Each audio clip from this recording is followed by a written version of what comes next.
इस खबर के प्रायोजक हैं पूजा श्री डिटर्जेंट पाउडर व केक।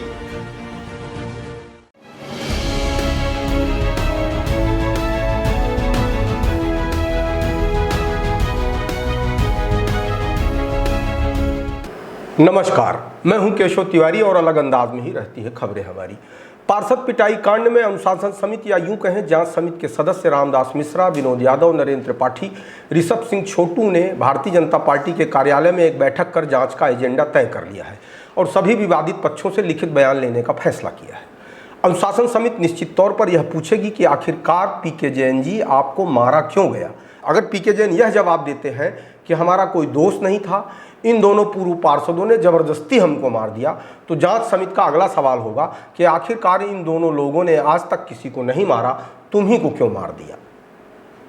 अगर पीके जैन ने सच्चाई बता दी कि हमने इन दोनों पार्षदों को सांसद का छर्रा कहा था, तो प्रथम दृष्टया अनुशासन समिति पीके जैन के विरुद्ध कोई न कोई कार्यवाही तो करेगी, क्योंकि पीके जैन ने सांसद सहित दो पूर्व पार्षदों के बारे में अच्छा नहीं कहा।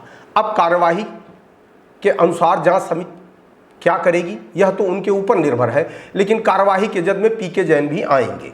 दो पूर्व पार्षदों के ऊपर पीके जैन को पीटने का आरोप है। पहली बात तो पीटे जाने का न तो कोई वीडियो है और न ही कोई चश्मदीद गवाह। यदि कोई गवाह मिल भी गया तो इन दोनों पूर्व पार्षदों के विरुद्ध भी कोई न कोई कार्यवाही होगी, अर्थात यदि कोई सख्त कार्रवाई होती है तो ये तीनों व्यक्ति भाजपा से निष्कासित भी किए जा सकते हैं या माफीनामा लिखकर तीनों लोग आपस में गले लग सकते हैं। लेकिन अब सवाल यह उठता है कि जिस व्यक्ति ने इस मुद्दे में आग में घी डाला उसे क्या हासिल होगा। जिस हरिओम गुप्ता की वजह से रायल राजपूत संगठन ने बैठक करके अपनी एकजुटता का प्रदर्शन किया, ब्राह्मण संगठन ने अपनी एकता का प्रदर्शन किया, इस विवाद के पैदा हो जाने के बाद कहीं न कहीं ब्राह्मण, ठाकुर और पटेल समाज के लोग वैश्य समाज के खिलाफ नहीं है, लेकिन सतना जिले के अंदर सभ्य और संस्कारी तरीके से जो लोग अमन चैन की जिंदगी पसंद करते हैं, निश्चित तौर पर उनकी निगाह में हरिओम गुप्ता का ग्राफ गिरा है। निश्चित तौर से लोगों ने यह चिन्हित कर लिया कि हरिओम गुप्ता सामाजिक ताने बाने में आग लगाने वाले व्यक्ति हैं। आश्चर्य तो इस बात पर होता है कि जिस हिंदू पर्व समन्वय समिति के अंदर तमाम बुद्धिजीवी लोग जुड़े हुए हैं, उन बुद्धिजीवियों ने भी अपनी जुबान पर ताला लगा लिया है। आखिर क्यों? एक तरफ तो हिंदू पर्व समन्वय समिति समाज के सारे हिंदुओं को जोड़ना चाहती है, इसीलिए रामनवमी पर शोभा यात्रा निकालती है, और इस हिंदू पर्व समन्वय समिति का एक सदस्य समझौता होने के बाद भी ऐसा कृत्य करता हुआ सबके सामने उजागर हुआ जिसने समाज के समन्वय को बिगाड़ने का काम किया, समाज की समरसता को बिगाड़ने का काम किया, समाज की एकता में जहर घोलने का काम किया। उसके बाद भी हिंदू पर्व समन्वय समिति के लोगों के आंख में पट्टी बंधी हुई है। पट्टी इसलिए भी बंधी हुई है कि यह लोग सामाजिक समरसता की सुगंध फैलाने वालों की वकालत कम, बल्कि चाटुकारिता करने वालों की हिमायत ज्यादा करते हैं।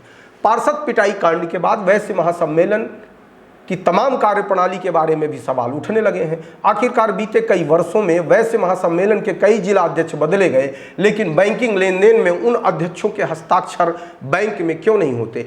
आखिरकार वैश्य सम्मेलन के वे लोग जो चंदा देते हैं, जो इस संगठन को सहयोग करते हैं, उनने यह जानने की कोशिश आज तक क्यों नहीं की। अभी राजीव गुप्ता जो वर्तमान में जिला अध्यक्ष बने हैं, उनके भी हस्ताक्षर से वैश्य महासम्मेलन के खाते में लेन देन नहीं होता।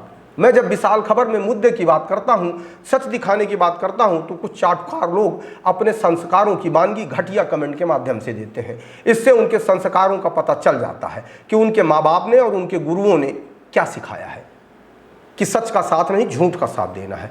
विशाल खबर में पार्षद पिटाई कांड में अब तक जितने भी वीडियो बनाए हैं, उसमें जब किसी का विरोध होता है तो निश्चित तौर पर उसे बुरा लगता है, लेकिन उसे इत्मीनान से उन समाचारों का मूल्यांकन करना चाहिए और अपने आप से सवाल करना चाहिए कि समाचार में गलत क्या दिखाया गया है। जो बातें कही गई हैं, जो बातें दिखाई गई हैं, उसमें गलती और झूठ कहाँ है। उसके बाद भी कुछ चाटुकार लोगों ने कुछ ग्रुपों में विशाल खबर के विरुद्ध कुछ लाइनें लिखकर यह प्रमाणित करने की कोशिश कर रहे हैं कि वह सत्यवादी हरिश्चंद्र के वंशज हैं, बाकी सब झूठ और लबरे हैं।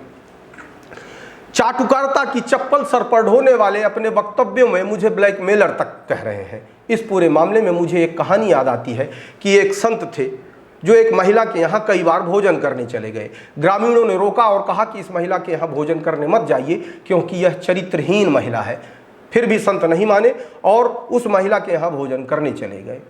पूरे ग्रामीण संत से नाराज हो गए और संत से बोले कि अब हम आपके नज़दीक कभी नहीं आएंगे।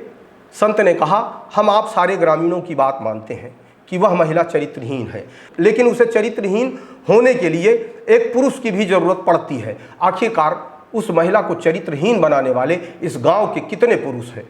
यह सुनकर सारे ग्रामीण अपना गिरेबान झांकने लगे और संत के चरणों में लेट गए। अब यहाँ पर यह जानना जरूरी है कि आखिरकार इस देश में, इस समाज में, इस शहर में, इस जिले में ब्लैकमेल कौन होता है? जिसकी पैदाइश में खोट हो, जिनके खानदान का चरित्र खराब हो, जिसका स्वयं का चरित्र खराब हो, जिसने अवैध तरीके से कमाई की हो, जो नंबर 2 के काम करता हो, जो समाज से चंदा वसूल कर उसका खुद उपयोग करता हो, किसी भी संस्था को संविधान के मुताबिक संचालित न करता हो, या जिस व्यक्ति के अंदर खोट होगा, कमी जिस व्यक्ति के अंदर होगी, वही ब्लैकमेल होगा। आज तक किसी ने महात्मा गांधी को ब्लैकमेल होते हुए नहीं सुना, अन्ना हजारे को किसी ने ब्लैकमेल होते नहीं सुना, स्वामी रामभद्राचार्य को ब्लैकमेल होते नहीं सुना, या समाज के ऐसे तमाम लोग हैं जो बड़ी शुद्धता और पवित्रता के साथ काम कर रहे हैं, उन्हें भला कोई ब्लैकमेल कर दे। लेकिन जो लोग दिन के उजाले में सफ़ेद कुर्ता पहनकर माला पहनने और माला पहनाने का काम करते हैं और रात के अंधेरे में नया गुल खिलाते हैं, वह क्या क्या करते हैं इसके बारे में उनके नज़दीकी ही जान सकते हैं। जो व्यक्ति पवित्र है, जो व्यक्ति धर्मात्मा है, जो व्यक्ति साधु है, जो व्यक्ति संत है, जो व्यक्ति अपनी मेहनत और ईमानदारी से कमाई कर रहा है, उसे दुनिया का कोई भी आदमी ब्लैकमेल नहीं कर सकता। ब्लैकमेल वही हो सकता है जो ब्लैक काम करता है। आपको हमारी खबरें कैसी लगती हैं कमेंट बॉक्स में आके कमेंट कर सकते हैं, लाइक कर सकते हैं, शेयर कर सकते हैं। और यदि आपको हमारी खबरें अच्छी लगती हैं तो विशाल खबर चैनल को सब्सक्राइब करना न भूलें।